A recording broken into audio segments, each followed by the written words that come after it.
کراچی میں ماہ سیام میں جہاں منافع خوروں نے پھل بہت مہنگے کر دیے ہیں تو وہیں جیل روڈ پر شہری نے عوام کی خدمت کے لیے 20 روپے کلو پھلوں کا اسٹال لگایا۔ اسی بارے میں دیکھیے انم مشکور کی یہ رپورٹ۔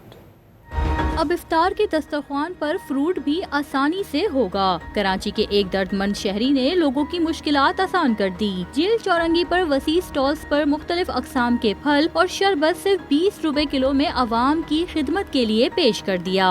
تقریباً 2 kg سب ویٹ ہوتا ہے، 20 روپے کی تھیلی ہم لوگ دے رہے ہوتے ہیں۔ اس کے اندر جو 6 کلو ہوتے ہیں، 2 یا 3 ایپل ہوتے ہیں، 2 یا 3 اورنج بھی ہوتے ہیں۔ سستے پھل کے حصول کے لیے شہری دور دراز علاقوں سے صبح سے پہنچنا شروع ہو جاتے ہیں۔ سہولت ہے، رمضان میں بہت مہنگا ہے فروٹ، اس کی وجہ سے ہم یہاں آ کے لیتے ہیں، لین میں آ کے۔ بچوں کے لیے آتے ہیں، رمضان سے روزے کے لیے آتے ہیں، تکلیف کر کے چھوٹے چھوٹے بچے ہیں۔ یہاں پر فروٹ ملتا ہے ہم لوگوں کو 20 روپے کلو کے حساب سے۔ منتظمین کا کہنا ہے کہ افطار میں پھل صحت کے لیے بہت ضروری ہیں، مگر ہر سال ماہ سیام میں پھلوں کے ریٹ مہنگے ہونے سے بہت سے گھروں میں افطار پھل کے بغیر ہوتی ہے، اسی لیے عوام کی خدمت کے لیے سستے پھل کا اسٹال ہر سال ماہ سیام میں سجاتے ہیں۔ کیمرہ مین ساجد علی کے ساتھ انم مشکور، ڈان نیوز، کراچی۔